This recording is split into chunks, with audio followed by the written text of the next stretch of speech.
Where do you get your news? You get it right here with Nathan Combs on KCIM. Thank you very much, John, and good morning, everyone. Glidden will soon offer a new place for residents to take their four-legged friends to run and play. With a grant of $5,500 from the local Peace Lutheran Charities Foundation, a new agility equipment will be added to the area where the old wastewater plant was located on the southeast corner of town to create a fenced-in dog park.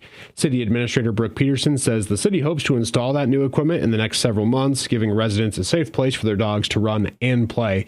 The equipment purchased includes metal hoops for the dogs to jump through, an adjustable metal bar to jump over, as well as way stations to encourage residents to clean up after their pets.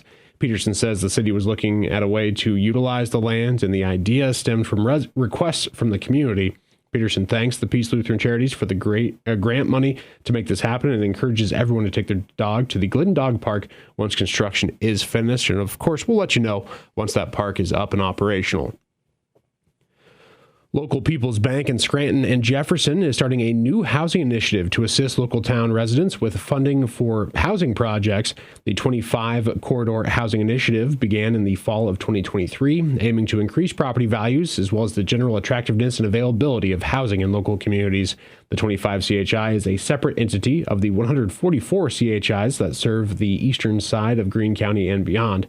People's Bank Market President and Treasurer for 25 CHI, Tina Bayman, and Peggy Hoyt, who serves as the CHI Secretary, says this initiative will serve the eastern side of Greene County as well as parts of Carroll and Guthrie counties.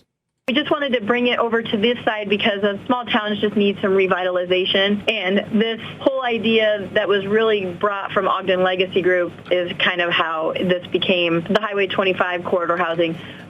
The exterior matching grant is eligible to any resident living in the city limits of Sheridan, Scranton, Ralston, Baird, Bagley, and Coon Rapids looking to complete an exterior project on their home.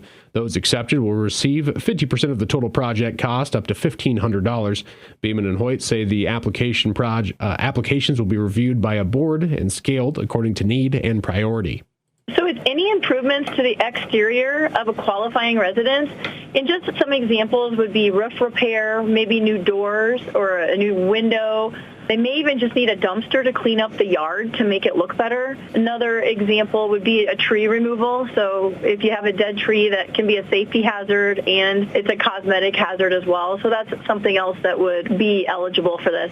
The one that probably is just more of a beauty thing and it doesn't really need anything is going to probably score lower so that all the other more needed beautifying and improvements would get a higher score. And if we ran out of money by the time we got to that last one that's basically just pretty and it doesn't really need anything, it's just a little accent, then that one probably wouldn't get funded. Applications are now accepted through April 1st. Funds must be used on projects completed by November 30th of the calendar year.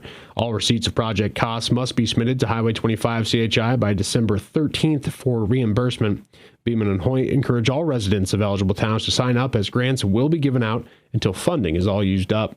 They can pick up an application at any of the People's Bank locations that are in the areas. Any of the town city halls has the information, and the town libraries. We've gotten information out to all of them. They can also apply on our Facebook page, which is 25 Corridor Housing Initiative. We have a Google Doc uploaded that they can apply online to make it easy.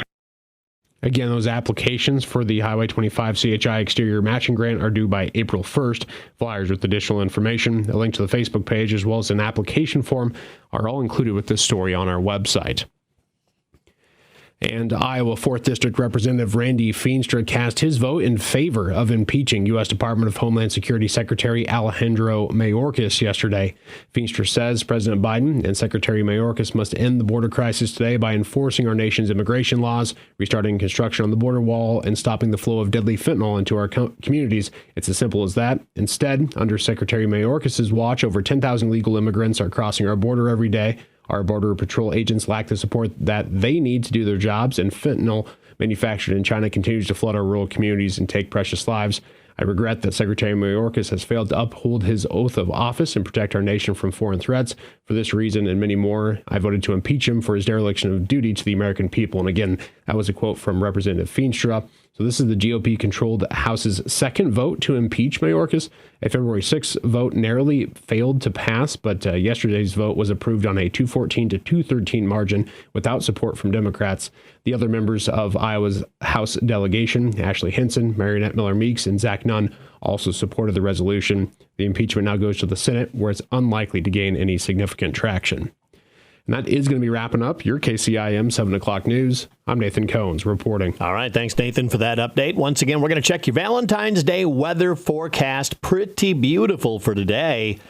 After that, not so much. We'll tell you about the forecast coming up in a few minutes.